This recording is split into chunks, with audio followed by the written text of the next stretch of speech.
Welcome back to Beyond the Wrench. My name is Jay Goninen, and I am your host. Today, we welcome back the now infamous Tanner Brandt. Tanner, you've been on several times now, and we've done everything from just getting to know you to we had an episode where you basically tore yourself apart over the course of a year in what you misdiagnosed. We always have just great candid conversations, and I am so excited to have you back on. How are you? Not too bad. Thanks for having me. Hopefully today we maybe won't tear myself apart. We'll see. Maybe we'll tear the industry apart a little bit. I like that. Yeah. We'll let's dissect it a little bit here. Now, it was interesting because Tanner had reached out to me. We had recently done a technician pay survey, and we also built a technician pay tool off of that. And to give you a little background on as to why we did it, we've done other content that explained it, but there were a lot of things that we saw in terms of data that were out there that didn't really align with what we were hearing from technicians, from shops. And so we wanted to get maybe a little bit more accurate depiction of the industry and as it relates to salary. So we put together this survey at the beginning of 2024. I think initially got right around 3,000 responses on that survey with some pretty good data, but we knew we needed to grow that database. We needed to get more technicians to take it to really make it an effective tool. And so we built a tool, the technician pay tool that we have that essentially allows us to gauge this on an ongoing basis. And our hope is the more information we get, the more we can educate, and everybody can see this information for free. So it's not like it's a paid sign up or anything like that, but you can see this information relative to your home area. Obviously, as we're growing this thing, we still need pockets of data out there. So if you can, if you're a technician, spread the word. And it's all anonymous, so we don't tie it to a name. It's just hopefully you're bringing us good, accurate information, and we do police that a little bit. So as we're doing all of this, Tanner reaches out and says, "Hey, I've got some feedback for you. Here's my thoughts," and I think you sat through the webinar and kind of took some notes on what everybody else was saying. So let's hear it. What did you think of the survey? What did we hit on? What did we miss on? Give me an idea how we were sitting there. Yeah. So first off, I'm really impressed with it, and I'm glad that it was done. Most people don't know that the way I met Jay was many years ago, reaching out to him about technician pay and trying to figure out technician pay in areas and was pay actually accurate and things like that, and what data he had. And pretty much all of us for many years were going off of Bureau of Labor statistics, and we kind of all assumed that it was probably wrong, which turns out it is wrong. So in most cases, I guess I would say, and I think that's mostly because, well, as Jay brought up, they group everything together. So yeah, overall, I think it's really, really good. The big things that I wanted to touch on was there was mostly, I guess I would say, the questions that people came or suggestions that people came with, and one of those was the categories of which, how you divvy up the data, I guess I would say, and this is where it gets where the Bureau of Labor Statistics, I guess, muddy the water. But so people were asking about like mobile technicians working on equipment and stuff and having a separate category for this and a separate category for that. And one of the things that I wanted to go over, I've worked in many different areas, including mobile equipment repair, diesel, heavy duty, and then automotive, and then also on factory side, working in a factory doing troubleshooting for them, and then in another factory doing rebuilding. So I've had a pretty wide career. So one of the big things that I wanted to get across, not only for Jay but then for people that were, I guess, talking about this, is that there's only a few categories realistically. So in my opinion, you have education, so high school, college, stuff like that. Then you have automotive repair, that's light duty repair, and then you have heavy diesel repair and collision. And the reason why I divvy it up into just those categories is a lot of people don't realize that they're fighting for the same technicians. So the technicians that are working on tractor trailers are the same technicians that potentially could go and work on a bulldozer. It's the same engines. It's when you take diesel in college, you get taught in most diesel programs working on anything from a backhoe to a tractor trailer. So for some reason the industry seems to forget that when the kids are coming out of college, they're taught both those things, and both those parts of the industry are fighting for the same kids. Later on, all of a sudden we seem to think that there's like different people for each of those parts of the industry, but realistically you're fighting for the same people. So then collision is kind of its own thing. We're not, most people that are painting are not going to go in and try to do diagnostics in a shop. But when you're looking at the technician pay, you have to go, okay, well, this is what a truck mechanic in my area makes. It's got to also be the same for heavy equipment.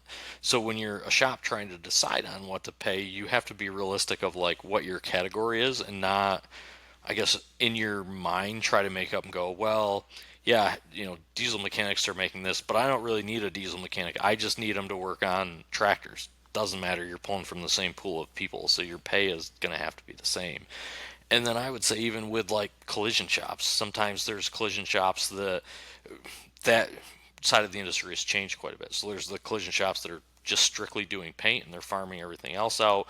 Then there's collision shops with like caliber and stuff like that are trying to do in-house ADAS calibrations and whatnot. So same thing. Now all of a sudden we're going, oh, there's different parts of that industry, different pay, but the reality is that you're going after the same technician, so the pay still has to be the same. And you have to realize that even if one technician is doing less than the other, you're still pulling from the same pool of technicians that would apply for that job. So I wanted to bring that up just because there was people asking about like, we should make this category and that category, and that's how the water gets muddied, and that's how the Bureau of Labor Statistics data got so skewed, in my opinion, is there's a billion different categories mixed into one thing, and then we caused problems. So I think that I would go with those specific categories: education, automotive, light duty, and then heavy duty diesel and collision. That makes it simple. I love the feedback, and the funny part is I think I'm probably the one that kind of screwed up some of this stuff. I did as we built the tool. I think one of the I used the classic example of independent repair shops, the difference between a domestic shop and a European shop, or even on the dealership side, really.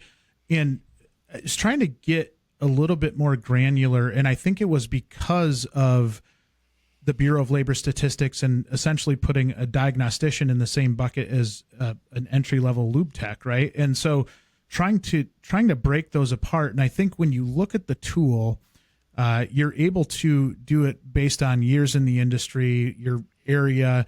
You can just select automotive, right? So you don't have to go down into the very specific categories, or if you wanted to do, we even broke it down to like EV, right? And I did notice the same thing you did too when we were doing that webinar and seeing the comments come through. And I mean, if you tried to cover every single kind of technician, you'd drive yourself crazy, right? And I think the more data we get, the more granular we can become, where it does become somewhat effective. Because when we built the tool, it really was for maybe the technician in mind. But then as we started building it out, you're like, this is really impactful for that shop that's out there too, because in a lot of cases, that technician or the technicians in that shop might know the competitive atmosphere of the other shops much better than the owner of that shop or the general manager of that shop, of that dealership, whatever it is. And, we've even done technician panels on technician in the past. I don't know if you were on the one. I don't think you were on the one where we asked about if technicians talk about salary in a shop, but there was one individual on that round table, and he had said, yes, as soon as a new technician starts with us, we take them out and get beers afterwards, and we grill them for everything, everything that came from the prior shop. So All in all, I think as we've built this tool, we've learned things for sure. The categories, it was an interesting conversation internally here at WrenchWay because we were, we started kind of all over the place. We actually kind of thinned it up a little bit and got rid of some of the categories. We probably still could have gone a little bit more base level, but I think what we were scared of is getting into the same boat that the Bureau of Labor Statistics is, where you're bunching everybody into the same thing. So that was our thinking behind that part. Right, wrong, or indifferent, I think it was more, I think the more data we get, the more we'll be able to, the more effective the tool will be as a whole. But we keep getting more and more responses. I think the interesting part for me, as you're talking about that, one of the things I was terrified of going into that, and I think I've talked about this a couple times, but one of the things that I was really terrified about was that it was going to be all entry-level technicians, right? And then you're like, oh no, Bureau of Labor Statistics is right. But when we got the information back, what we learned was that the heavy majority were experienced technicians that were filling it out, which really, really surprised me. I don't know what you would think of that, but I mean, it almost, at some level, worried us that it was going to be skewed too far high. So I'm glad you brought that up because I forgot to put that in my notes, but that was something that I did have an opinion on and was going to explain.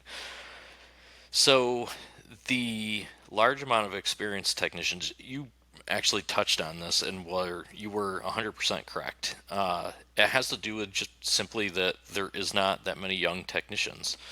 Oh. I have 350 shops roughly now. I would say I'm 34.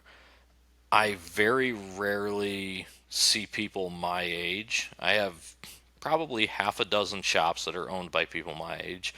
The rest of them are owned by people typically normally late 50s, early 60s. The majority of technicians in my shop are in that late 50s, early 60s.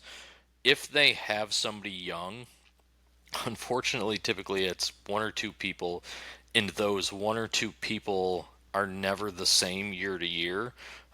They don't stay, and for the most part, they typically also don't stay in the industry. So not only do they leave that shop, but they leave to go into HVAC or to one of the We're seeing that all the plants. time. Yeah. So I'm also on several advisory boards for a high school and a college. Well, I guess two high schools, two colleges, realistically. At any rate, if you graduate 30 students, typically less than 5 go into automotive in college. In that college automotive program, typically they seem to have another 3-ish stay in. I know that when I went through a Toyota T10 program. I started with 25 kids, 3 of us graduated. And I think there's only, of those 3 that graduated, there's 2 of us that are still in the actual industry. One is still kind of working it. He works for a municipality working on equipment, but he doesn't I guess, turn wrenches in a normal sense. He does other things at the municipality too. From the group that graduated 6 months after us, I think there's another 2 from that college program. So at any rate, the amount of young people coming in does not trump the amount of old people retiring. So I really think that that's the cause of it. We also joke when I go to conferences. I'm going to call him an old guy. One of the old guys told me this year when I was there, he's like, "You're like one of the middle-aged ones. Here we finally have some young people that came to a dinner that we do each year, and there was some younger guys. However, there's still only a couple younger guys. I'm 34. Like I said, there's a group of probably 10 of us that go to conferences that are in that age that know each other. The large majority of that friend circle is, I would say, also late 50s. There's a few late 40s too. But there's definitely big gaps where you would think, okay, there's going to be 10 guys there in their 60s, 10 guys there in their 50s. You would think it would just kind of I don't know, slowly trickle down. Yeah.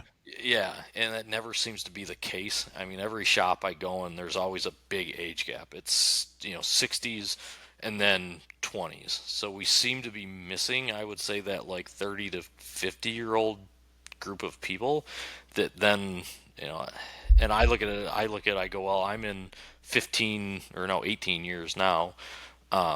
So the people that would be the, 0 to 5 would be the low 20s, and I just don't see many of those in the shops. And it could be different too per area. I mean, I can only speak on the shops I go to, but I think you're right. 50 of them. I think you're right. I mean, we see it up here too, right?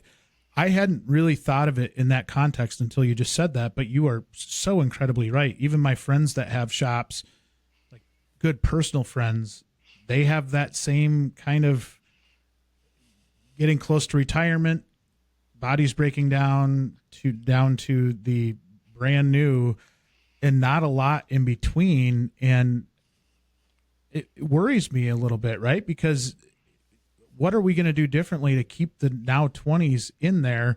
Otherwise, you're just losing your lid once those baby boomers really start retiring, which they are right now. And if you can't keep people past their 20s, like we're in big trouble. Like, oh yeah, big trouble. They didn't think about in my opinion, what happens. I look at, my generation that graduated, the millennials, I guess. I graduated in 2007, but you were pushed so hard on engineering, software, cybersecurity, whatever that may be. Social work was a big one. They completely stopped pushing trades. So it wasn't like a 1 or 2 year thing. They stopped pushing trades for 15 years, I would say. Everybody 5 years ahead of me and 5 years behind me, that's nobody got pushed into trades. And I would say realistically, until COVID happened, when COVID happened, that was when everyone was like, oh, all these people, kept their jobs, and now all of a sudden trades are being pushed again. So now you're starting to see students get pushed into that. And the pay has suddenly gotten, or I shouldn't say suddenly, but increased enough to where, yeah, it makes sense. So, but you didn't see that. I would say we had at least a 15-year gap of where schools weren't pushing people into trades. So I think that 15-year gap of schools not pushing people into trades is that same, and it could even be 20 years. I'm guessing at the 15, but I think that's that age gap that we see in the shops of the 50-something, and then there was very, very few, and we don't see anybody from 25 to 35. That's like of 350 shops, I got 2 that are owned by people my age. Like that's so. I think that's it's scary in a sense. Yeah.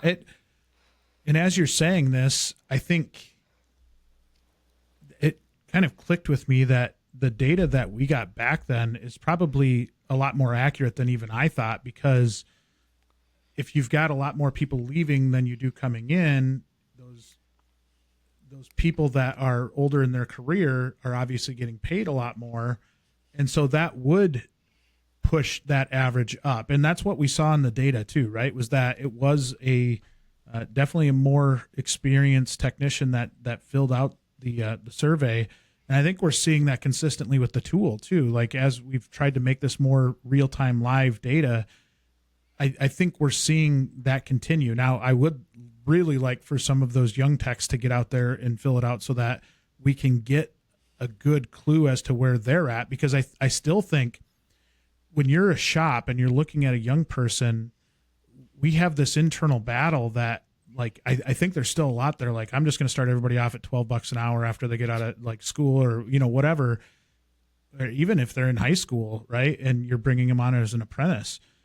But then you look at McDonald's paying $17.50 an hour. You're looking at all of these other companies. And, that was when we go back to why the origins of why this was a big thing for us, was that if you're that parent and you see the average wage of a technician is $45,000 a year, you see the investment that they have to make up front, and maybe even see the wear and tear on the body after, so many years, why would you send them, right? And so we need to be able to articulate the changes that have happened in the industry in the last, 10 years, not even 10 years. I mean, 5 years at some level, there's been some significant changes. Yeah. This week's episode of Beyond the Wrench is brought to us by Fullbay. Since 2015, Fullbay has made life easier for pretty much everyone who works in commercial diesel repair shops. Techs are more efficient and productive, parts managers can keep an eye on inventory, and owners can see exactly what's going on in the shop at any given time from just about anywhere. What does all that mean? Well, Fullbay's improved workflow leads to more vehicles being worked on, which means more revenue for your shop. And that revenue is easier than ever to collect. You can send estimates with the click of a button. Shop customers also tend to be big fans of Fullbay, and not just because of the features like Fullbay payments and fleet payments that make it easy for them to settle up. They can authorize work, receive text messages, update as work proceeds, and reach out to the shop with questions through their own portal. Want to learn more about Fullbay? Head to fullbay.com/wrenchway. In looking at the pay scale, well, I'm going to switch gears kind of and dive Yeah, into please. that because that got brought up. As a parent looking at pay or as a student looking at pay, one of the things that I ran into for many years was it was impolite to ask people what they made. And so parents didn't go to their next door neighbor that was a mechanic and say, "Hey, will you tell me what you make?" Because they didn't think that was the right thing to do. And they told students not to do it either. Jay and I were talking just before this about, do employees talk about what each other make or what they maybe made at a past shop, and they definitely do. And that's something that's newer. You have the I think Tyler Mack or something is the guy's name, the TikToker that goes and asks people that have fancy cars what they do for a living. Yeah. And like years ago that was always frowned upon, and I was always the kid that got yelled at for going and asking people like what things cost that they own, because I was always interested. But so we didn't do that for years. So nobody really knew what people made in these different trades. And then because nobody knew what they made, then that turned into a lot of, how do I want to put this, false information being given by employers. I'm going to single out dealerships just simply because they were one of the ones that was really bad about it when I was in school. They promised you the world. No, I got these guys that they make 150,000 a year and stuff. And really, this manager had no idea what they made a year because he never looked at their W-2. So that was another thing that got brought up was, are you looking at hours worked or, Monday through Friday? What are you looking at? And one of the reasons I think that question, or well, there's many possible reasons that question could have got asked, but dealers are really bad about going. I shouldn't say dealers. Sometimes service managers are really bad about going, we're going to hire this new guy and we're going to explain to him that we're going to give him $25 an hour, but he only has to work 35 hours and he can turn 80 hours and we're going to give him spiffs for this and that.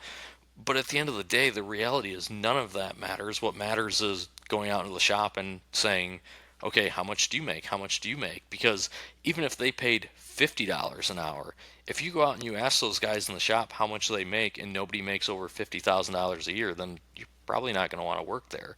So we have just like all these crazy pay plans, I guess, that people think are good, but nobody looks at W-2 income and nobody talks about W-2 income. So I think that's the other thing that this tool is going to be really good for is it's going to force people to go, okay, what did my technicians make? And then go, I look at working backwards. That's how I do a lot of things. So going, okay, it shows that this area, the average is $85,000 per month, or $85,000 per year. So what does that equate to per month? And you start dividing it out and you're like, maybe my guys do make that, or maybe my guys don't make that. And the ones that don't make that, now they're looking at going, well, that's a lot of money per month. How did they afford that? Well, they probably are, a profitable shop that does well, and maybe they're in a different area, whatever that may be. However, it at least gets people to start looking and realizing, okay, if I want a good person with this amount of years experience in my area, that this is realistically what it's going to cost me per month, and then they can start figuring it out from there. Versus I feel like a lot of the times it's, well, I can pay them flat rate, and as long as I have this work coming in, I'm not losing anything, and then if the work's not coming in, I don't have to pay them. but I'm telling myself that he's paid really well because I pay him $50 an hour, but I'm not paying any attention to his W-2 income at the end of the year, so I don't actually know if he was paid really well. So I think that that's been an issue with the industry, and I think this tool is going to force people to look at it and go, okay, how much are they actually making a month? How much do I need to be able to make to pay a technician per month to figure that out? And then the other thing that I'm hoping that this will help with is with all of the different pay plans that are out there. Even I would say, so I've always been a fan of, I like hourly with like an incentive. I'm good with that.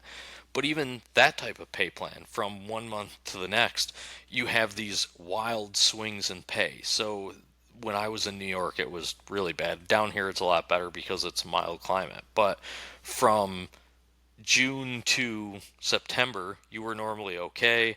And then around like end of September, October, you got winter tires, so then you could turn hours up with that. And then all of a sudden you'd get to January. In January and February and most of the time into March, you might as well not even show up at work. Like there was absolutely nothing to do. So even if you had great income up until that time, you would lose money for those months if you drove to work just paying for gas. So at any rate, that made budgeting really hard. That made this swing going up and down and going, okay, I need to make sure that I made 10 grand this month, but I made, 2 grand for those months or whatever it may be, just throwing numbers out there. So getting shops to understand and go, okay, the average pay for the area is $80,000 a year. It doesn't matter whether I pay them flat rate or however I pay them. If that's the average pay, then this is what I'm going to have to come up with per month to pay them. And then that also helps them be able to budget if you're looking at it that way and going, they should try to roughly have this amount of income each month. So that was, I guess, one of my big takeaways from some of the questions being asked and things like that, is just getting people to really start to think through that W-2 income is what they should be paying attention to more so than any of these crazy pay plans that are out there. Yeah, and I think there are a lot of coaches that the business coaches that will talk to shops about that, about setting your labor rate based off of what you're paying your technicians, right? Because and there are a lot of coaches that'll say it doesn't matter what the competition pays. I still feel like the competition is relevant because you still have to get the business in the doors. But I get what they're saying in that know your numbers, know why you are setting a labor rate the way you are. And a lot of times it's a shot in the dark, and I called my neighboring shop and they're charging this, so I'm going to charge this. And, I think there is a lot more thought into it, which is great now. I think we're getting better as business operators, both at the dealer and independent side, both aspects of it. But I think one of the things, and this is, I'm curious about this part. So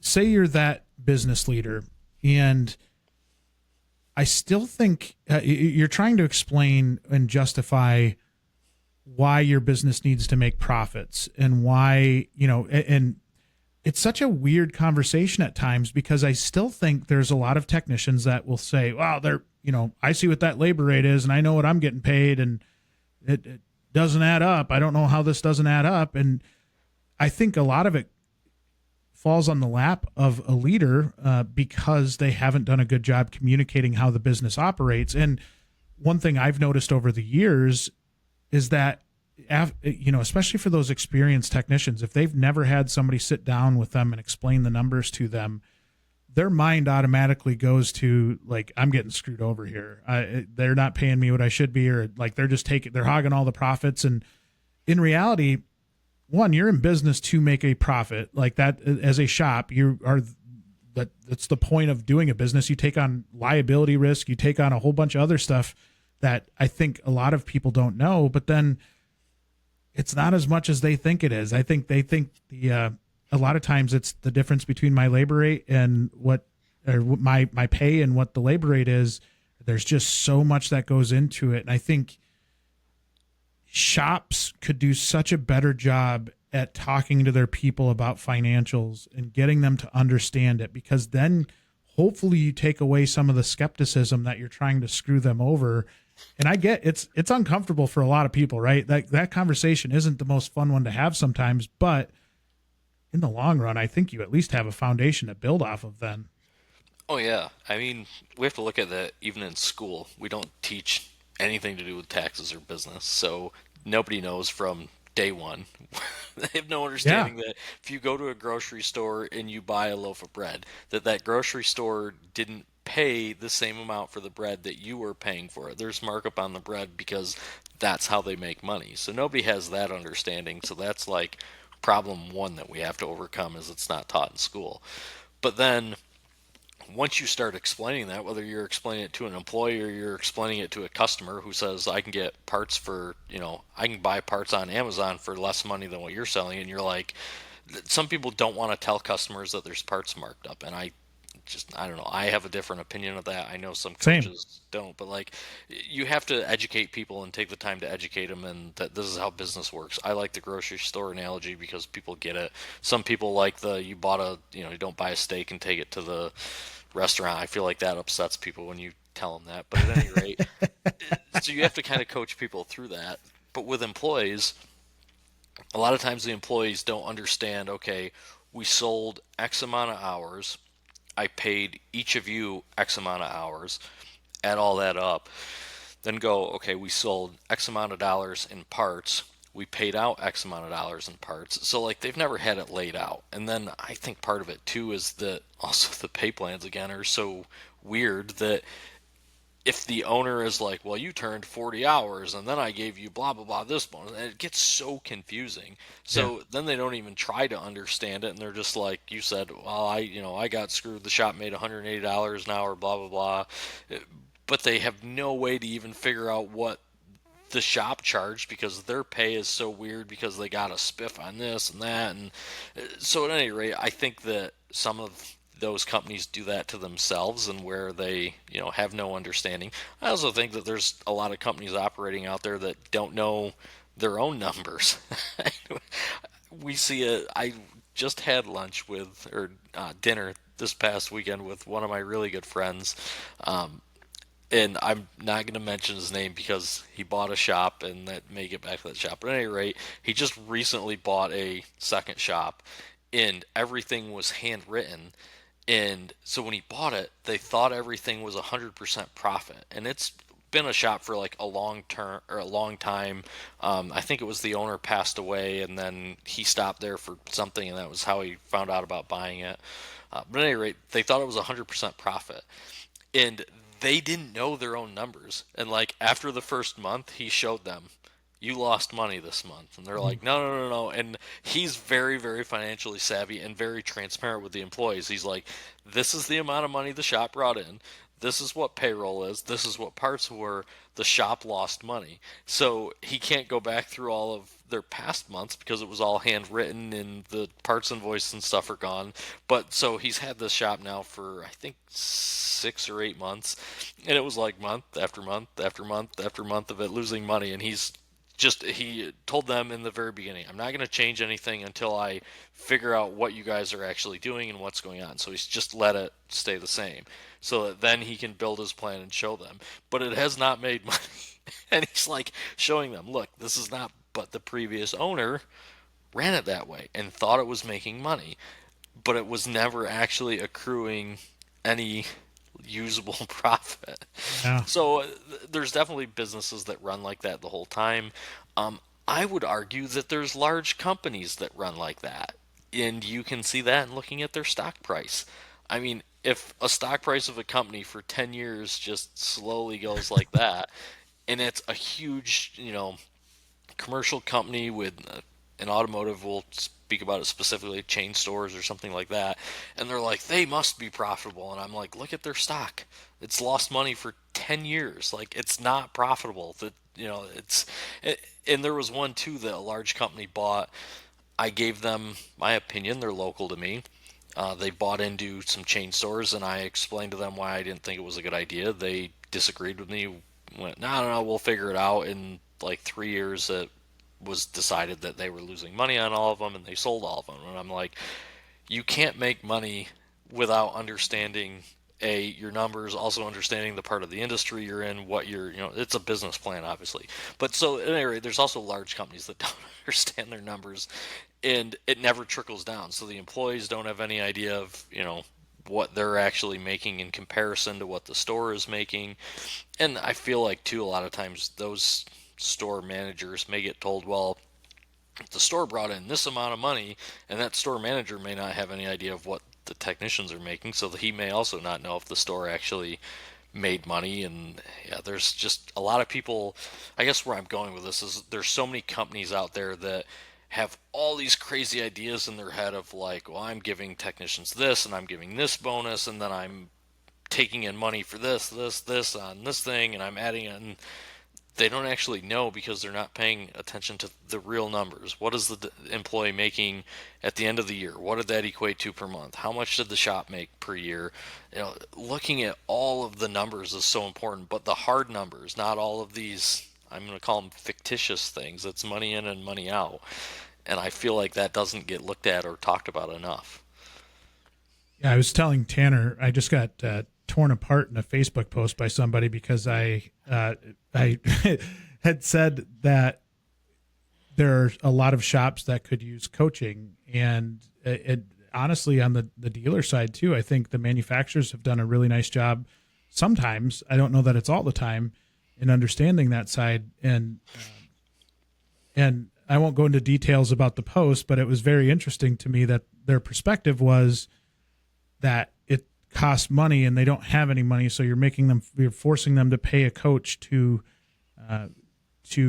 really not do anything. And I'm like, I don't know about that. Like, there's a lot of I told Tanner the case with my own family shop, right, with my dad, and signing up with a coach and him questioning the money and the spend. And I said, if that gets you to look at your numbers once a week, it's worth its weight in gold, because you have no clue. You're managing by your checkbook constantly right now, and that's not a good way to do business. And so I kind of say all of that to say that's what drives the profitability, is true understanding of numbers. And maybe at times you do have to cut costs, or maybe at times you have to budget for that new tire machine or that new alignment rack, and you have that big purchase that's going to come up. You're not going to know how to budget for it until it's too late, right? So I think the same thing goes for driving profitability so you can take care of your people. And I think what's really impactful when you sit down and have conversations is that, say you've got a manager and technicians, and you sit down and you have that conversation. And if you're transparent with those people and with those technicians, and you talk about the P&L, I love that your friend was doing that and being transparent with everybody, because then it helps create some understanding. It's not left up to, whatever we get paid is just some magic formula and we're, that's what it is. It's showing them, like, shops are hard to run. At times they're hard to run profitably, and we want to take care of you, but we also have to be profitable enough to keep the doors open. So, I think the understanding there goes, for shops.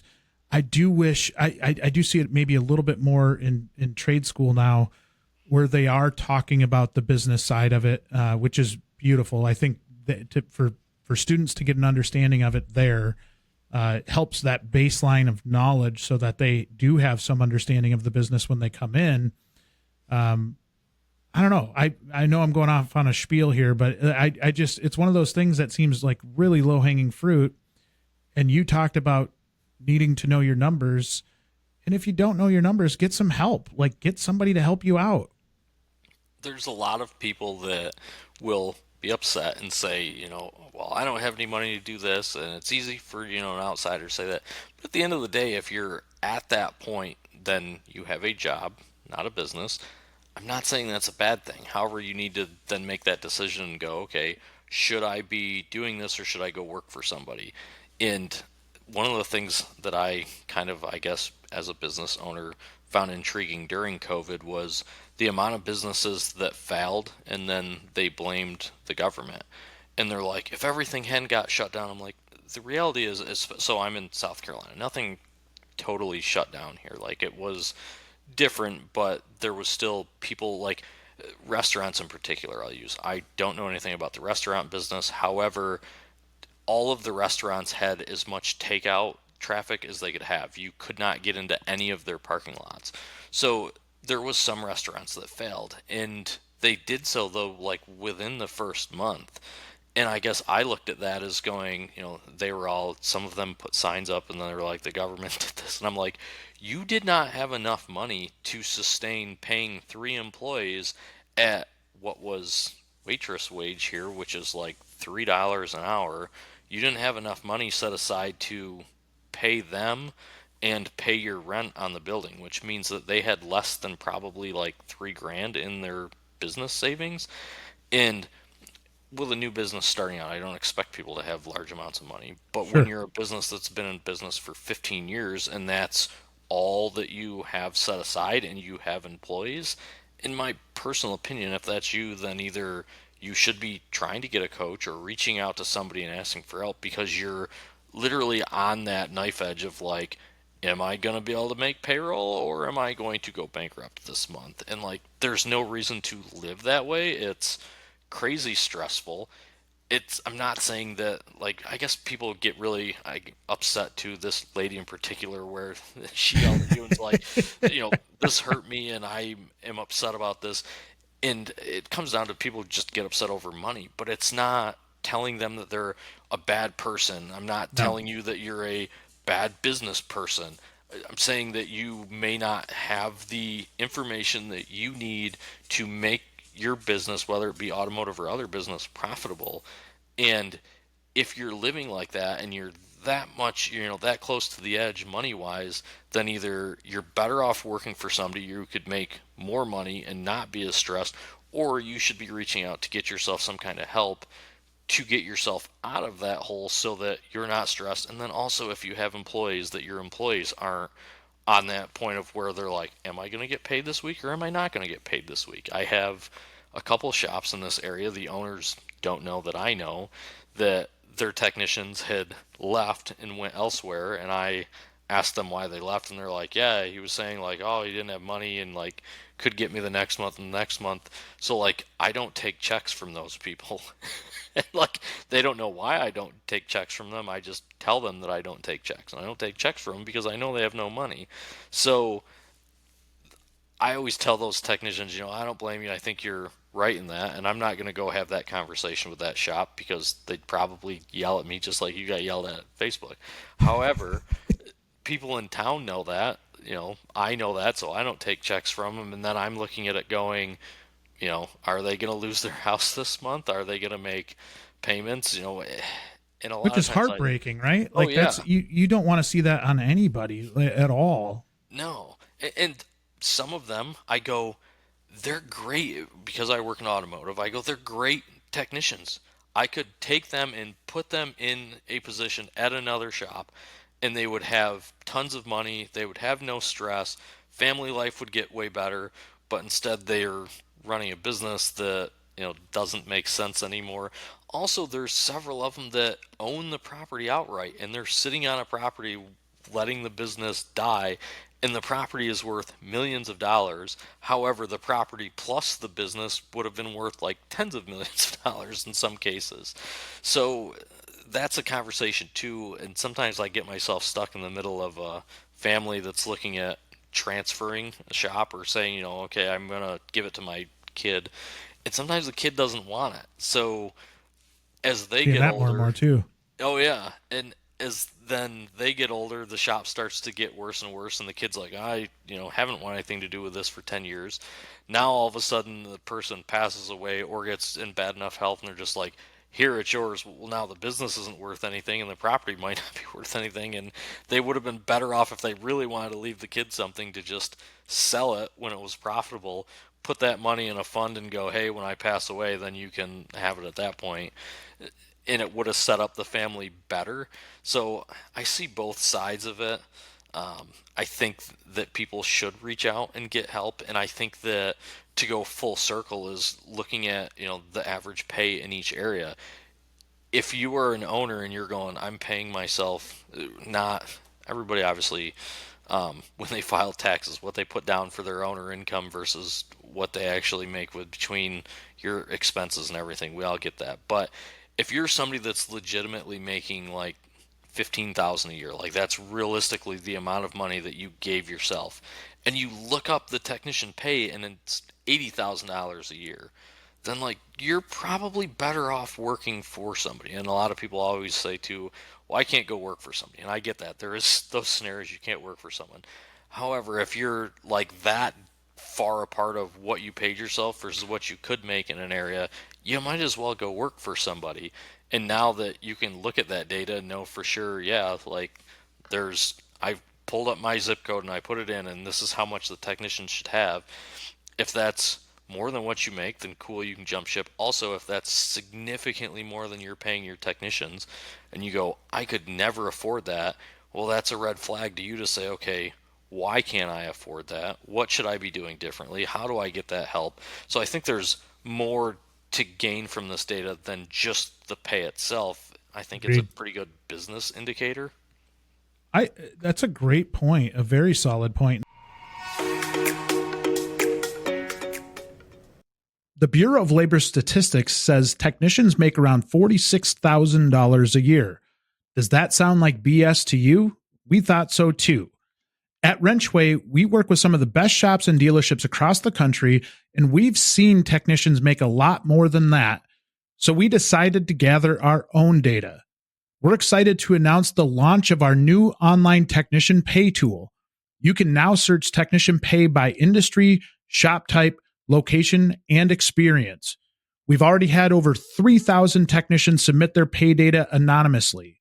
You can explore the pay data and even submit your own data anonymously at wrenchway.com/pay. Thank you for your continuous support of WrenchWay as we strive to promote and improve automotive and diesel careers. We couldn't do it without you. The one thing I wanted to do, if you're one of those shops out there that's struggling a little bit right now, I love the way that Tanner put it, where doesn't mean you're a bad person. Doesn't mean it just means you maybe lost your way a little bit. And that's totally fair. And it happens. I think I just listened to Lucas Underwood's podcast with David Roman, and with they had Cecil Bullard on to talk about the basics of auto repair ownership, right? And it was unbelievable. To me, that should be required listening for people in tech schools. That should be required listening to anybody, regardless of size of shop, to truly understand. Cecil just did a phenomenal job at breaking things down in a way that was really, really easy to understand. And I think there's a lot of opportunities to educate yourself out there on podcasts like this, or Lucas's podcast, or Carm's podcast, or whoever's podcast it is. There's a lot of knowledge out there that somebody, if they sit down and just take some time to listen, can maybe start to piece it together without a coach. If that's your concern, is like, hey, I can't even cut the check for the coach. Like, okay, like there are things out there. The internet's a beautiful thing in that you have all of this access to a lot of people that want to help you out. And I think, it's more so about educating yourself. Maybe not even just like getting a coach, but like educate yourself so you know what in the world's going on, so you can make changes off of a true baseline. Yeah, I always laugh. One of the things that doesn't get talked about, I guess, or didn't get talked about in a lot of the shops that I worked for, shops were charging whatever the labor guide had, and labor guides are a made-up thing anyways. That's a whole other rant. We could do a whole podcast on that. Yeah. I'll explain someday about how that's actually formulated, and like actual knowledge of how that's formulated. Yes, we got to do that. But at any rate, adding a labor multiplier and multiplying it by 1.25 or 1.5, like the amount of people that I've sat through what I want to say, coaching training class or something, and that comes up, and you look around the room and look at everyone, and they're like, and you go, how much money would you have made, or how much more money would you have made last month if you change that in your software? You're changing nothing else. You're going into your software and changing it to 1.25 or 1.5 or whatever that may be. And suddenly, all of a sudden, you're like, wow, I made 3 times more money. or you would have made 1.5 times more in labor than what you did. Well, if you had, what I want to say you had 40 hours a week per tech, and now all of a sudden you're 1.5 times that for each tech.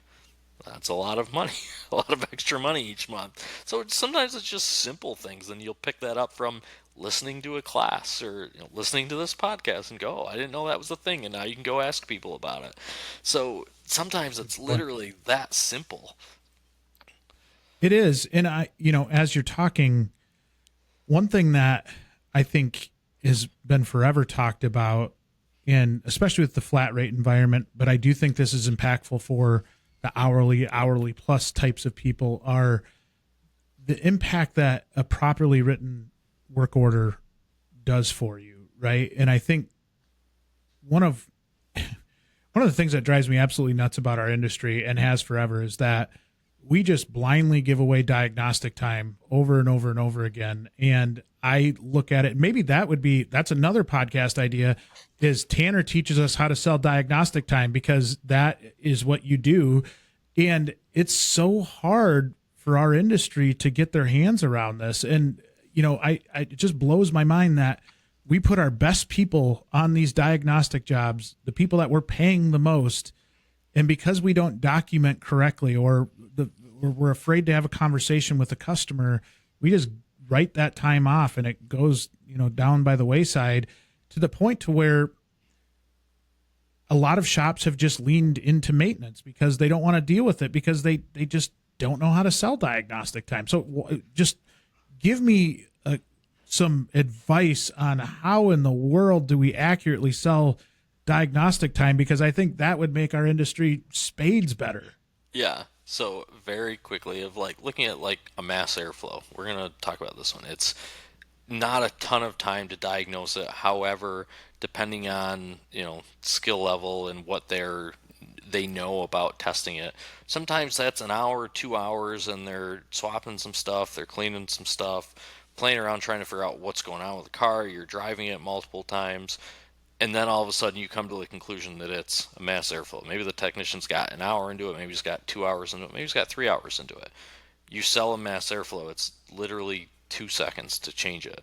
So you're like, okay, well, I'm just gonna sell the mass airflow and make my markup off of that, and we're gonna charge them the point, 5 or 0.25 or whatever to replace it. Well, then you've already lost money. Even if the technician's paid $25 an hour and it takes them 3 hours, then you paid that technician $75 to look at it, and you likely didn't make your $75 back off the markup on the mass airflow. Maybe you did, depending on what it is and how much it is. However, so something like that, understanding that you have to be able to explain the tests that were performed and why, and getting the customer to also understand that somebody got in the vehicle and drove it. Somebody had a scan tool connected to it, and you may or may not have a code for it. So it's not like you can plug it in, like we were talking about some of the parts stores trying to advertise to people that you plug it in and you get told what it is. Most of the time when a mass airflow fails, you very rarely have a P0101. Once in a while you do, but most of the time it's a skewed reading, and there's a couple different ways to look at it. We won't get into that, but at any rate, you're test driving the vehicle, you're looking at scan data, you're doing a calculation, then you're going to clean the mass airflow or replace it. I like to clean it first for testing purposes. Then you're going to go drive it again, look at scan data again, look at your algorithm again, do your calculation. Is the fuel trim correct now? And you're looking at all this stuff, and you're going to show, these are my before readings from scan data that I looked at, and then I cleaned it, and then these are my after readings. So I was in the car for this amount of time, I did these tests, these were what I came up with, and that's what you're showing the customer. Now, a lot of times, this is where I think too, as a shop gets bigger, it gets harder to control, is now you are giving it to a service writer who's supposed to explain this to the customer. 99% of the time, the notes that I give my shops when I diagnose it, the shop owner or technician that I gave the notes to may understand it, but whoever their writer is not going to have a clue. So I really try to hand it off to them so they understand what they're paying for, that they're going to have to then give to the customer. But I also write everything. So even if the service writer doesn't have an understanding, they realistically could give my invoice to the customer, and the customer would go, wow, there's a book here. He did this, then he did this, then he did this, and he didn't replace anything on my car that wasn't needed. He literally looked at and went, we're doing this, then we're doing this, then we're doing this. And sometimes, too, depending on your management system, I use Shopware, and I can make inspection items. So a lot of different invoicing systems, you can make inspection items. So when I do a cranking no start testing, I have a list and I go through it the same way every single time. I checked this, green, yellow, red, yes, no, it was good. If it was bad, this was my finding, so I mark it red, and then I put my finding underneath it. One of the ones that a lot of times you get to is like fuel pressure or fuel quality, and that's low on my list because it's not as likely. So it shows that I tested this, I tested this, I tested this, and then as I got down here, I went, okay, I checked fuel pressure, and I took a fuel sample at that point, and oh, it had water in it, and now here's the picture of water in the fuel, but it shows that all these tests were done and what my test results were for them. So most of the time when you're testing a vehicle, you're actually trying to figure out what's not wrong with it, and you're eliminating stuff that way. So you have to explain to the customer that this is what I'm doing and be able to show them that this is what you're doing. The flip side of that is that the technician has to have that understanding and be able to explain it, and also be correct in what they're doing. Sometimes I see tests get done that I wouldn't necessarily do simply because they don't know why they're doing those tests, and that's why I made these like inspection items, cranking no start, no crank no start. You can get them through. If you're a Shopware user, you can reach out to them and ask them to be put in yours, and they're there. But at any rate, the technician has to be able to perform those tasks and write it up. And sometimes we may have technicians that you might want to sit down with and go, look, we have to use good English. We have to try to spell things correctly. We have to try to take good pictures. Scott Brown teaches a class about taking pictures and making sure that your pictures are, you know, good quality and able to be seen. And you can even take a video and explain, like, hey, I'm looking at your car, this is what I noticed. I'll post videos on Facebook once in a while of, like, I'm looking at a car. I think it was last year I had one that had a parasitic draw, and they had Remember that? this sock thing over the shifter, and like that's a fantastic video to show a customer and be like, look, I just beat my head against the wall for 3 hours. These are all the tests that we did, and like this is what's going on with your car, and I pulled this off and suddenly it's fixed. Like if you were going to charge a customer $600 for pulling a sock off a shifter and you didn't have any explanation of what you did, why you did it, of course it's hard to sell. Once you show them and you have a video of like, man, these are all the tests we did, we, you know, narrowed it down to this, and then we had to figure out what was causing X module to stay awake, you know, then there's a method to your madness, I like to say. But a lot of times customers don't understand that, and one of the largest problems is definitely the parts stores advertising on TV that there's a magic box you plug in and it tells them what's wrong, which Part stores listening to us, please change that. I know it's yeah. probably a huge parts revenue generator, but it kills us. The hardest thing right now is there's a big disconnect too with most of the parts stores, or I shouldn't say most of, but a lot of the parts stores recently are being run by people, unfortunately, that may not have the greatest amount of knowledge in the industry, so they themselves might believe that that's what happened.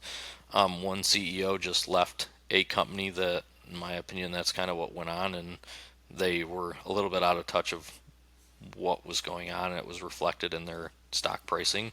Hopefully the new one will fix that and bring that back. But yeah, so sometimes it's not that they are really just out to, like, I don't know, advertise. Sometimes they themselves and their teams don't know. So yeah, definitely that's a problem, and that's a problem that then educating the customer has to be done, unfortunately. And everybody believes what they see on TV versus what you tell them sometimes too. So if you're a And TV the interweb. personality, yeah, if you're a TV personality, please make sure you make sure that what you're putting out there is correct. But yeah, This is all amazing stuff, and I just wrote down three more podcasts that you and I are going to do. So that I'm going to keep you busy here coming up. But in all seriousness, this is amazing stuff, and I appreciate the fact that you had reached out to me and really genuinely took in the survey and I think took it for what we were trying to do with it, right? It was not anything that we're trying to do to, like, I don't even know, like, we're trying to provide the industry with information that is hopefully going to help a lot of things. We talked about the business side of it. We talked about the technician side of it. And there's just so much in this ecosystem that I think a lack of communication kills us in a lot of ways, a lack of transparency, wanting to hold stuff close to our vest. And our hope is maybe we can blow some holes through that a little bit and have good, honest conversations on both sides. And you technicians out there that are listening as well, you've got to be open to some of this too. You've got to be open to talking about this stuff. You have to be open to maybe coming to grips with the fact that the shop is going to make some profit and be good with that, because ultimately that's going to help take care of you at some point. And I think as we have these conversations, there's just so much, hopefully more understanding around the industry, why we did the survey in the first place. And really, hopefully, we want it to be a really effective tool for everybody. We want everybody to get good use out of it. And I think as we're getting more and more data, it is really cool to follow along. It's really cool to kind of see the changes as more data is entered. So all in all, thank you so much. We always have great conversations. I always enjoy talking to you, and you always make doing a podcast incredibly easy. Well, thanks for having me, and hopefully we'll get the other ones put out there shortly too, once you tell me what they are. That sounds good. All right. Well, thank you so much, Tanner. Yep, no problem. That wraps up another episode of Beyond the Wrench. If you liked this episode, please show your support by rating and following the podcast. You can also watch the video interviews on WrenchWay's YouTube channel. Speaking of WrenchWay, did you know Beyond the Wrench is managed and produced by the WrenchWay team? WrenchWay is an online community dedicated to promoting and improving automotive and diesel careers. We help technicians find the best shops to work at, and we also help auto, diesel, and CTE instructors get more support from local industry. You can learn more by visiting wrenchway.com.